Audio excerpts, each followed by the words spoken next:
Avant de plonger dans cette histoire incroyable, pensez à vous abonner à la chaîne et à activer la cloche. Ici, chaque récit a quelque chose à dire, et vous ne voudrez pas en manquer un seul. Greenfield était une petite ville américaine où tout le monde se connaissait. Les pelouses étaient impeccablement tondues, les maisons peintes de couleurs pastel, et chaque matin, le chant des oiseaux semblait accompagner la routine parfaite des habitants. Mais derrière cette apparence idyllique, certains secrets étaient trop lourds pour rester cachés. Emily Johnson, 14 ans, marchait seule dans la rue ce matin-là, le sac de l'école sur l'épaule. Ses yeux verts, d'ordinaire pétillants et curieux, étaient voilés de fatigue et d'inquiétude. Depuis plusieurs semaines, elle sentait un poids étrange dans son ventre, un malaise qui ne pouvait être ignoré. Ses vêtements amples ne cachaient plus complètement ce qui était en train de changer son corps, mais personne n'avait encore remarqué, du moins, pas officiellement. Chez elle, Mark et Jessica Johnson étaient déjà occupés dans la cuisine, buvant leur café du matin. Ils étaient fiers de leur fille unique, la petite Emily, douce, intelligente, un peu réservée mais attachante. Mais Emily avait un secret qu'elle ne pouvait partager, elle était enceinte. Et à 14 ans, cette situation semblait irréelle, presque impossible. Chaque jour, Emily ressentait la peur s'insinuer un peu plus dans son esprit. Elle avait essayé de comprendre ce qui lui arrivait, de trouver une explication rationnelle, mais rien ne semblait logique. Parfois, elle se sentait seule, accablée par le poids de ce secret, comme si un monde entier reposait sur ses frêles épaules. Elle rêvait d'une vie normale, mais ce rêve s'éloignait de plus en plus. Ses nuits étaient encore pires. Emily se réveillait en sursaut, le cœur battant, entendant des mouvements étranges dans sa chambre, ou des voix lointaines qu'elle croyait inventées. Elle redoutait le moment où ses parents découvriraient la vérité. Comment réagirait-il? La rejetterait-il? Ou tomberait-il dans le désespoir, comme elle-même le ressentait chaque jour? Le soir venu, elle s'asseyait sur le rebord de sa fenêtre, regardant les lumières de Greenfield scintiller dans la nuit. Les rues calmes et silencieuses semblaient promettre une sécurité illusoire. Pourtant, Emily sentait que quelque chose de plus grand, de plus inquiétant, se préparait. Une ombre invisible planait sur sa vie, quelque chose qu'elle ne pouvait ni comprendre ni contrôler. Alors que la lune s'élevait haut dans le ciel, Emily posa une main sur son ventre. Une secousse irrégulière la fit sursauter. Ce n'était pas seulement le bébé, c'était autre chose, quelque chose d'étrange et de mystérieux, qui semblait attendre le bon moment pour se révéler au monde. Et ce moment approchait. Très bientôt, rien ne serait plus comme avant. Les journées d'Emily Johnson étaient devenues un mélange de peur et de solitude. À 14 ans, elle aurait dû penser à l'école, aux amis, et au rire, mais son esprit était ailleurs, obsédé par un secret qu'elle n'osait partager. Ses vêtements, de plus en plus amples, tentaient de masquer son ventre qui s'arrondissait, et chaque mouvement était désormais un rappel cruel de sa situation. Un après-midi d'octobre, alors que les feuilles mortes tombaient en tourbillon dans la cour de l'école, Emily se sentit soudainement nauséeuse. Elle s'assit sur un banc, le visage pâle, tandis que ses mains tremblaient. Lily Carter, sa meilleure amie depuis la maternelle, arriva à ses côtés, le sourire habituel sur le visage. « Emily, ça va ?» demanda Lily, remarquant l'air épuisé de sa camarade. Emily secoua la tête, incapable de parler sans éclater en sanglots. Après un moment de silence, elle murmura. « Je crois que je suis enceinte. » Le choc sur le visage de Lily fut instantané. Ses yeux s'écarquillèrent, et elle se recula légèrement comme pour créer une distance de sécurité. Mais elle reprit rapidement son calme et s'assit à côté d'Emily. « Oh, mon Dieu, Emily, mais, comment ?» murmura Lily, la voix tremblante. « Je ne sais pas. C'est arrivé. Je n'ai jamais voulu. Je ne sais pas quoi faire, » sanglota Emily. Pendant plusieurs minutes, aucune des deux ne parla. Le vent faisait bruisser les feuilles mortes autour d'elle, et Emily sentit l'angoisse monter comme un étau autour de sa poitrine. Puis Lily prit sa main, ferme et rassurante. « On va trouver une solution, » dit-elle avec détermination. « Personne ne doit savoir. Pas maintenant.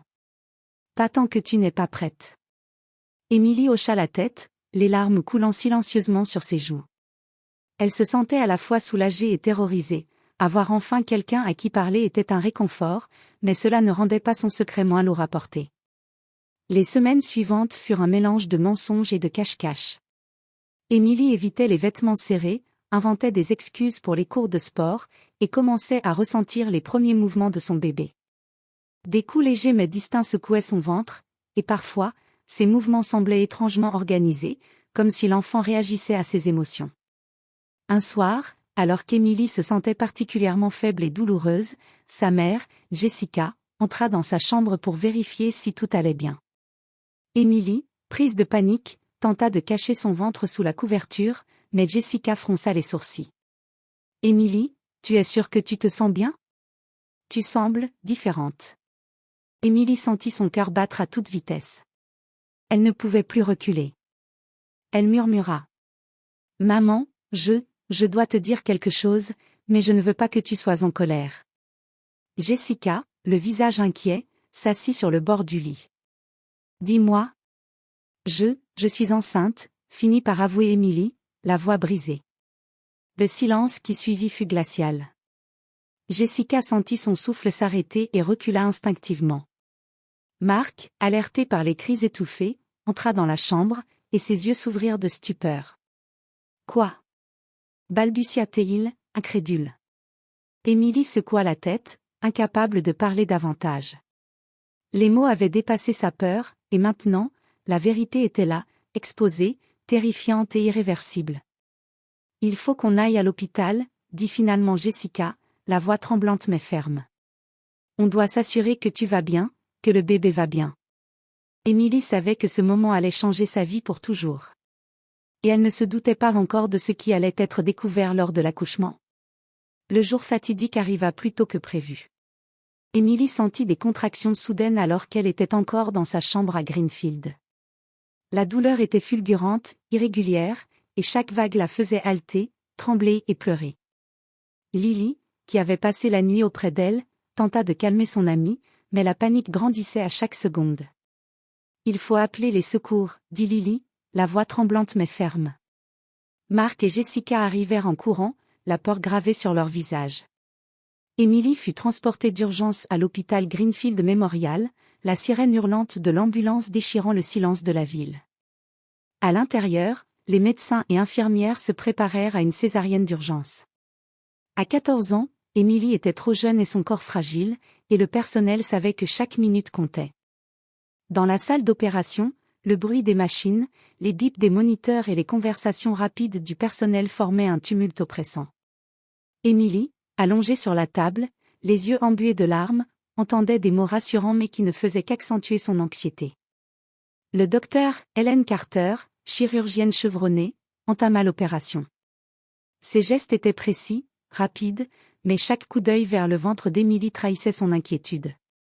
Alors que l'équipe médicale travaillait en silence, quelque chose d'inattendu se produisit. « Oh, mon Dieu !» murmura une infirmière, les yeux écarquillés. Le personnel se figea. Émilie, anesthésiée, ne comprenait pas, mais l'atmosphère changea. Les murmures se transformèrent en chuchotements nerveux, puis en un silence glaçant. Quand le bébé fut enfin sorti, il n'avait rien de normal. Le nourrisson tremblait légèrement, les yeux grands ouverts, d'un noir profond qui semblait absorber la lumière de la salle. Son visage portait des traits étrangement prononcés pour un nouveau-né, un front haut, des contours presque anguleux, et une expression intense qui donnait l'impression qu'il observait chaque personne présente dans la pièce. Le docteur Carter recula légèrement, mal à l'aise. « Je n'ai jamais vu ça », souffla-t-elle. Jessica, qui avait été autorisée à observer derrière un écran, sentit son souffle se couper. Elle se leva, mais Marc la retint. « Qu'est-ce que ça veut dire ?» demanda-t-il, la voix tremblante. L'infirmière secoua la tête. « Je ne sais pas, c'est différent. » Même les moniteurs semblaient réagir étrangement, les lumières vacillaient, certaines machines bipaient sans raison apparente, et une sensation glaciale parcourait la salle. Le bébé émit un cri faible, mais ce cri était différent, il ne ressemblait à aucun pleur de nouveau-né. C'était plus profond, presque calculé, comme si l'enfant tentait de communiquer quelque chose au-delà des mots. Émilie, encore sous anesthésie, ressentit un frisson dans tout son corps, comme si elle percevait quelque chose que personne d'autre ne pouvait comprendre. Ses yeux se fermèrent, et un murmure lointain résonna dans sa tête, indiscernable mais terrifiant. Le personnel décida de mettre le bébé sous observation immédiate dans une unité spéciale. Personne n'osait le toucher sans protection, et une atmosphère de peur mêlée de fascination s'installa. L'enfant n'était pas seulement différent, il était inquiétant. Ce que personne ne savait encore, c'est que cette étrange naissance n'était que le début d'un mystère qui allait bouleverser la vie d'Emily et de toute sa famille, et révéler des secrets que Greenfield n'était pas prêt à entendre. Depuis l'accouchement, la vie des Johnson n'était plus la même. L'enfant, qu'ils avaient nommé Noah, ne ressemblait à aucun nouveau-né qu'ils avaient jamais vu. Même les spécialistes en pédiatrie étaient dépassés. Il grandissait plus vite que prévu, ses réflexes semblaient surhumains et son regard, noir et profond, semblait scruter l'âme de quiconque croisait ses yeux. Emily passait ses journées à son chevet, fascinée et terrifiée à la fois. Parfois, Noah émettait des sons étranges, comme des murmures articulés, mais incompréhensibles. Parfois, il souriait d'une manière qui paraissait calculée, presque consciente. Chaque geste de l'enfant semblait être intentionnel, réfléchi, comme s'il comprenait parfaitement le monde qui l'entourait. « Emily, tu as vu ça ?» demanda Lily un soir, en entrant dans la chambre silencieuse. Emily hocha la tête, le visage pâle. « Oui, je ne comprends pas, » dit-elle. « Il regarde, comme s'il savait tout de nous. » Lily frissonna. Ce n'était pas seulement un bébé intelligent. C'était autre chose. Une nuit, Emily fut réveillée par un bruit étrange. Des objets bougeaient légèrement autour du berceau, et une lumière faible mais inquiétante illuminait la pièce. Noah fixait Emily avec intensité, et elle eut la sensation qu'il essayait de lui parler sans prononcer de mots. « Il ne dort jamais vraiment », murmura Emily.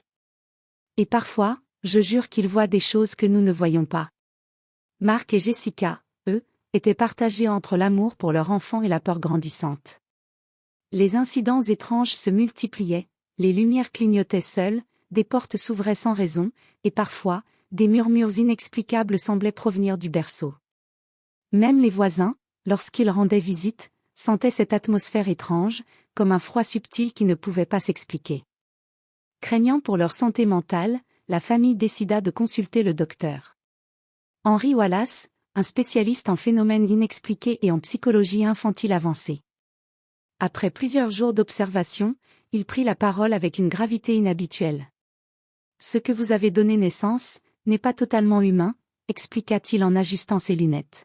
« Il y a quelque chose dans ses capacités, dans son regard, qui dépasse tout ce que la science moderne peut expliquer. Je ne peux pas encore dire ce que c'est, mais il porte en lui des souvenirs et des comportements qui semblent venir d'une autre époque, d'une autre conscience. » Emily sentit un frisson glacé parcourir son corps. « D'autres enfants ont-ils déjà montré ça ?» demanda Jessica, la voix tremblante. « Jamais, » répondit le docteur Wallace. « Ce bébé est unique. Et il est inquiétant. Très inquiétant. » Cette révélation plongea Emily et Lily dans une terreur sourde.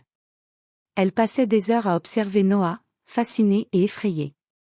Parfois, Emily pensait entendre des voix dans sa tête, des mots qu'elle seule pouvait comprendre, et Noah semblait y répondre, réagissant à quelque chose d'invisible.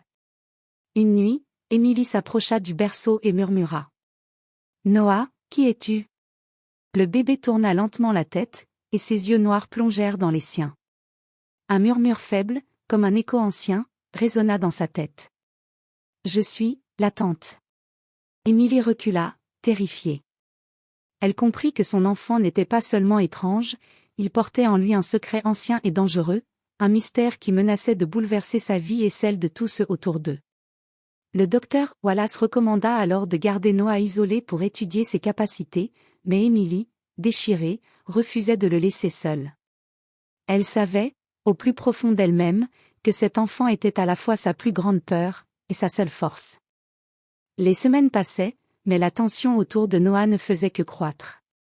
Chaque jour apportait son lot de phénomènes inexplicables, des objets déplacés, des murmures étouffés, et des sensations glaciales que seule Emily semblait ressentir. Le bébé n'était plus un simple nourrisson.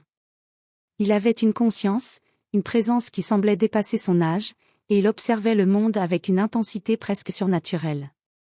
Le docteur Henry Wallace, après plusieurs examens et tests psychologiques avancés, demanda à Emily et à ses parents de le suivre dans son laboratoire sécurisé de l'hôpital. L'atmosphère y était froide, aseptisée, mais Emily ressentait une tension presque palpable.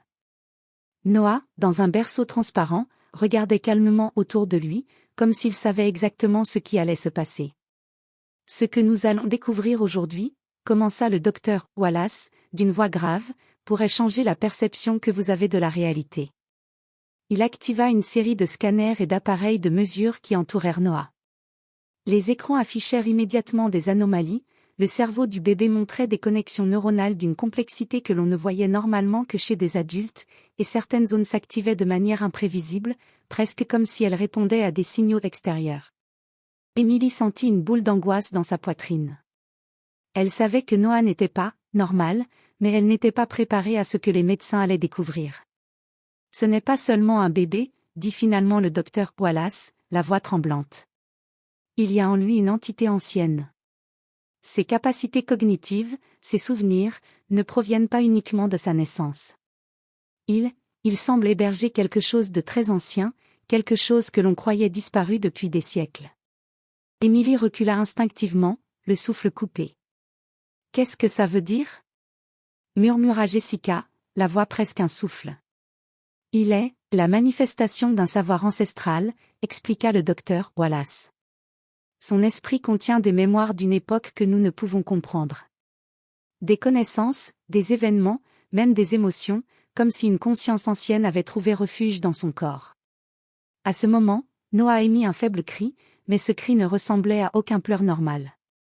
Les écrans clignotèrent, et une lumière étrange sembla émaner de ses yeux. Emily sentit un frisson glacé parcourir tout son corps.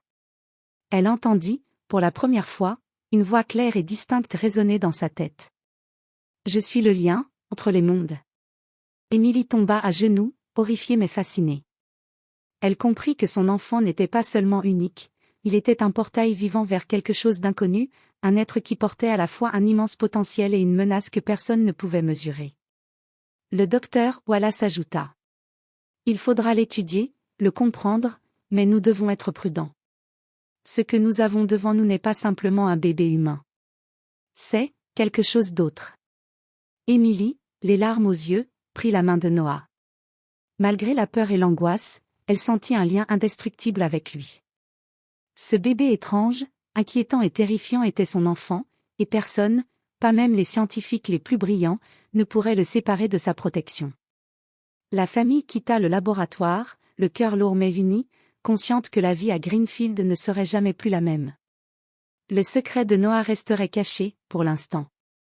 Mais Emily savait que le monde finirait par apprendre que quelque chose de terrifiant et ancien venait de naître, enveloppé dans le corps fragile d'un bébé. Et dans les yeux noirs de Noah, l'inconnu attendait, patient et silencieux.